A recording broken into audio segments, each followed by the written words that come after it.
A bloody scene, a dead man in an apartment, what led police to call it a homicide. Back on track, the Rebels take down a ranked opponent to get back in the win column, the coaching decision that will be talked about in the coming days. And Canine Connection, a special little boy meets his new therapy dogs on camera. The heartwarming story. 8 News Now starts right now at 11 o'clock. Now, Nevada's first choice for news. This is 8 News Now, Weekend Edition. Good evening and thanks for joining us. I'm Cristina Rodda. One person is dead and Metro Police is investigating it as a homicide. They got the call around 6 p.m. at the Wind Palms apartment complex. That's near Wynn and Viking. Police tell 8 News Now that a woman came back to her apartment and found her male roommate dead in a pool of blood from what appear to be multiple gunshot wounds. At this point, no one is in custody and the identity of a suspect has not been released. If you have any information, you can call Crime Stoppers at 385-5555. We continue to follow the manhunt for a former LAPD officer accused of declaring war on his old department.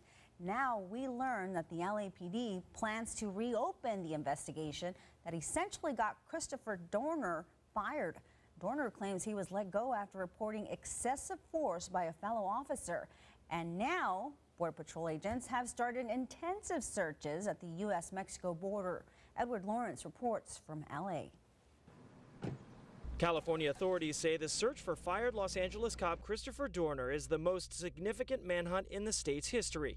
Now they say they have discovered new clues left behind in Dorner's abandoned, burned-out pickup truck. CBS has learned investigators found 2 long-range rifles with silencers, cold-weather survival gear, night vision goggles, and a gas mask.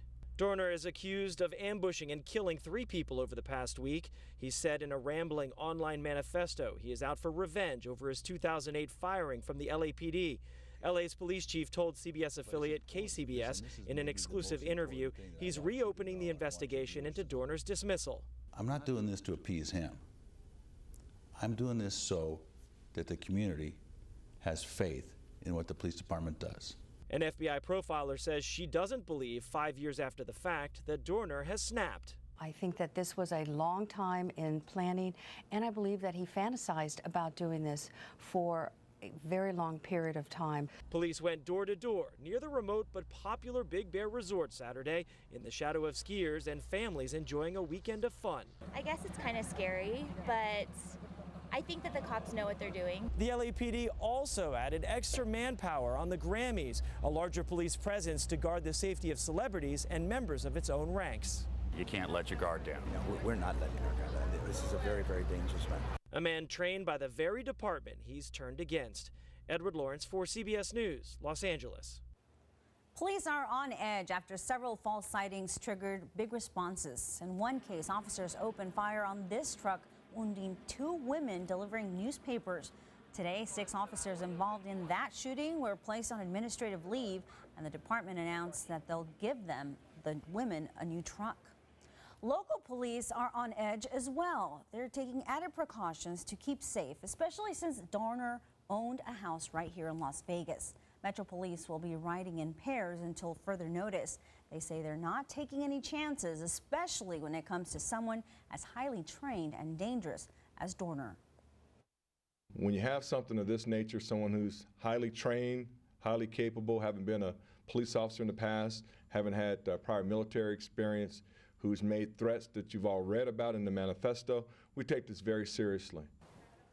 The Henderson Police Department has taken motorcycle officers off the road as well. Police searched Dorner's old house and they say it appears he has not been there for weeks. In his manifesto, he mentioned buying a gun in Las Vegas, which the gun store owner is denying. Metro Police needs your help finding a robbery suspect in the northwest part of the valley. Police say last month this man showed a gun at a business near Durango and Iron Mountain Road and demanded cash. He's described as 5'10", black male in his 30s. He had a goatee and was wearing a black hoodie. If you have any information, you can call Crime Stoppers. Their number 385-5555. The state wants to help out tens of thousands of homeowners who are way behind on their mortgage, and they have a bold new plan to do it. The Nevada Department of Business and Industry wants to start a nonprofit that would use millions of dollars in federal funds to buy seriously delinquent mortgages at a discount. Then the nonprofit would work with homeowners to refinance the mortgage. State lawmakers want a business plan, and a bill could be coming in the next few weeks. A boy who's dealt with more than his fair share of challenges is now a little happier thanks to 2 therapy dogs. Local organizations and community members came together tonight to surprise 4-year-old Conrad Barajas.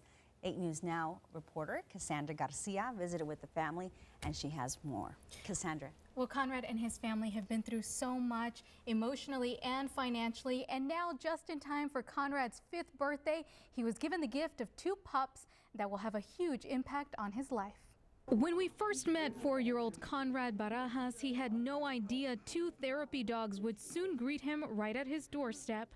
Unlike most kids his age, Conrad has gone through a lifetime of challenges, including 10 surgeries to reconstruct severe facial disfigurements discovered at birth. And he had cleft lip and palate and hydrocephalus, which the ultrasound never showed, so it was a big surprise for us. Still, he met us with a smile and tons of energy. His parents say that's just the kind of boy he is. He's really strong, I know that, because I've seen him endure everything. The surgeries are painful and long, with some hospital visits lasting for days. Facial bipartition, which actually rotated his face closer together.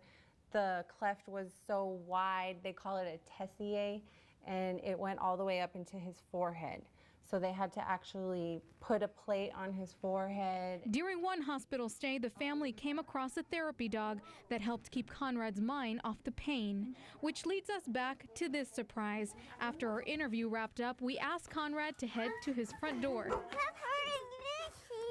He didn't have many words, but it was easy to tell he couldn't be happier. And it wasn't only Conrad who's thrilled. For these 2 poodles, it's their second chance at a loving home. It makes my heart so happy. We deal with some of the most sadness in the world, and this is our balance. This is what makes it all worth it. Christy Care with Care A Lot Animal Rescue says their original owners could no longer take care of the pups and gave them up to the organization. Eventually, they were connected with Conrad.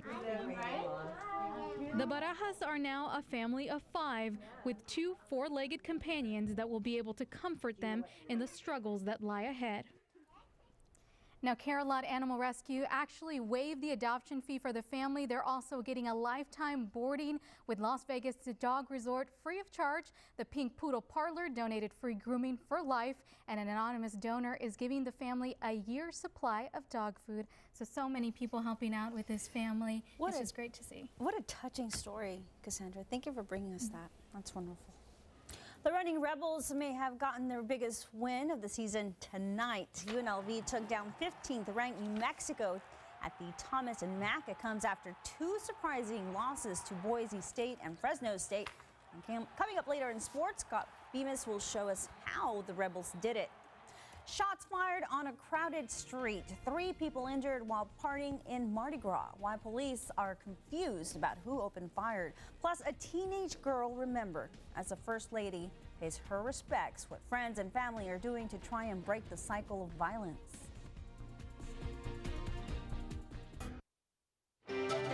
Now, Nevada's first choice for news.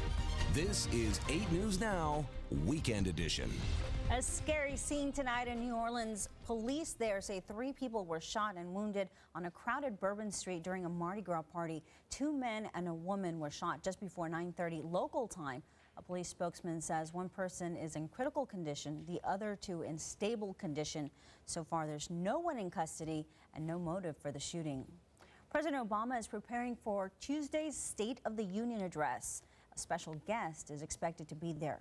Former Arizona Congresswoman Gabrielle Giffords, she stepped down from Congress the day after last year's State of the Union. On Facebook, Giffords said she'll be listening to what the president has to say about gun violence in America. And one of the victims of gun violence was mourned today in Chicago. 15-year-old Haidia Pendleton was shot and killed just days after performing at President Obama's inauguration. The First Lady was among the mourners. Police say the honor student was not the intended target. only taking cover from the rain in a park known for gang violence. No arrests have been made, which prompted her pastor to ask for help. We must interrupt the code of silence that is hiding people, killers in our own community. And we must interrupt this evil that is snatching our future. The First Lady also met privately with the family and some of Pendleton's friends before the service. Pendleton's mother is expected to attend the State of the Union address on Tuesday. After new reports about a faulty battery, Boeing says a test flight of the 787 Dreamliner was uneventful today. It took off in Seattle, flew around for a little more than 2 hours across Washington state, and then landed back in Seattle. The FAA was testing the in-flight performance of the lithium-ion batteries at the center of several issues, including a Japan Airlines Dreamliner that caught fire in Boston last month.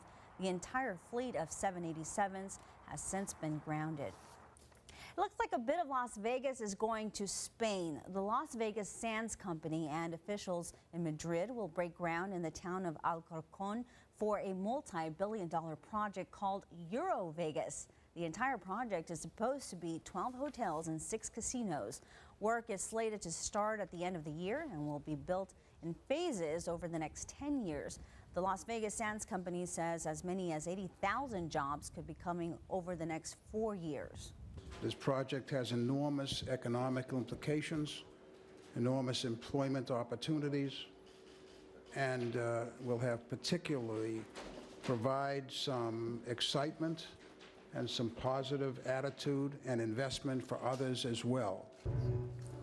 It's especially good news in Spain, where the unemployment rate is at 26%. Las Vegas Sands says it will pay for 35% of the project, but it's unclear where the other 65% is coming from. Beantown gets a beat down. A historic blizzard hits Boston, the unprecedented step Massachusetts governor took to keep people safe. Plus, what a turnaround, how the Rebels used a fast first-half defense and toughness to get a big win tonight. That's later on in sports. Now, Nevada's first choice for news. This is 8 News Now, Weekend Edition. The cleanup continues after a massive storm dumped more than 2 feet of snow on some areas of the Northeast. Hundreds of thousands of people don't have power, and driving was illegal through much of the day. At least 9 people are reported dead due to these severe weather conditions. That includes an 11-year-old boy in Boston who died of carbon monoxide poisoning. Police there say the boy was in a running car to stay warm while the boy's father was shoveling out their snowed-in car. However, the exhaust pipe was covered with snow, which filled the car with fumes. And parts of New Jersey still reeling from Superstorm Sandy are digging out as well. That includes Seaside Heights and its roller coaster in the ocean.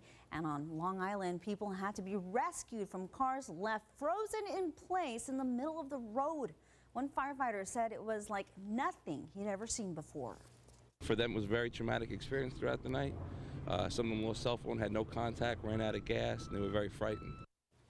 Nearly 6,000 flights had to be canceled because of the storm, according to the website FlightAware. But travel restrictions are now starting to ease up. JFK and LaGuardia in New York are letting some flights land at this hour, while Boston's Logan International Airport will be closed until tomorrow. Several flights were also impacted right here in Las Vegas. So if you're flying, make sure that you check before you leave, and you can do so by going to 8news.com and putting in the keyword flights. Massive, massive storm. Yeah, and you know, we got to also mention that these